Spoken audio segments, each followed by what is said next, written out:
Hey Maggie, this is Susan Banks. I am going to just record myself doing mitosis and then I will make another recording to do my meiosis. So I just dyed some pasta, a couple of different colors to represent parent DNA. So I'm going to just switch my camera around. I don't have a camera stand, so I will be hand holding this, so it's not going to be super steady. So excuse my camera. So here I have some pasta that I dyed red, which turned out to be pink for the mother's DNA. And then I dyed some blue to be the father's DNA within a cell. And these are just going to represent a pair of chromosomes. So these are the sister chromosomes for a cell.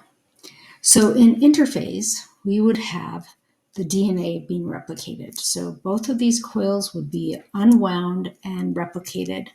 So you would end up with 2 chromosomes for the mother's and 2 chromosomes for the father's contribution to the cell. Then in prophase, those DNA coils are condensed and hypercoiled to produce chromosomes. As we can see, they are hypercondensed and hypercoiled. And then when we get to metaphase, we get spindle fibers that attach to the chromosomes at the centromeres. So at metaphase, we will have the chromosomes that are duplicated being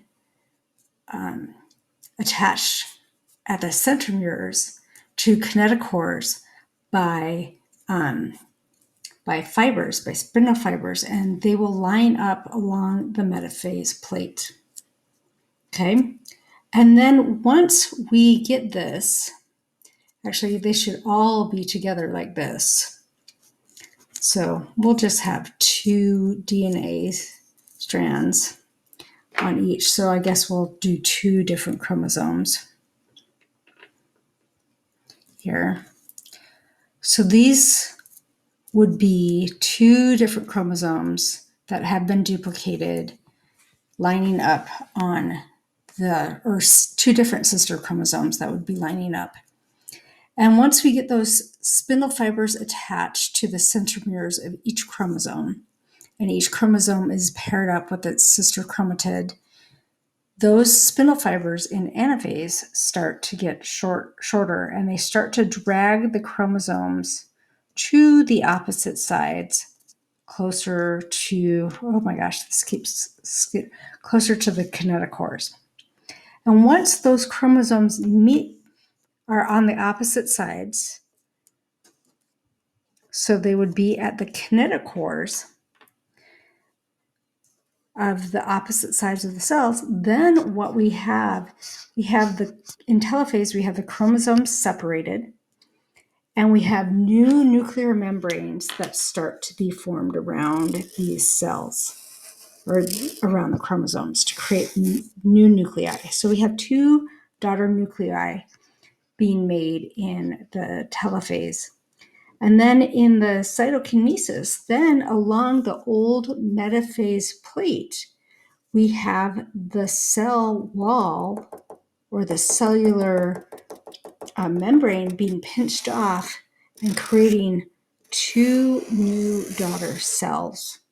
So we will actually get 2 new daughter cells out of this. And you'll see that the chromosomes are conserved. We have our mother chromosome, our father's chromosome for each sister pairing in each cell, and those are conserved. I will make another video for meiosis. Thanks. Bye.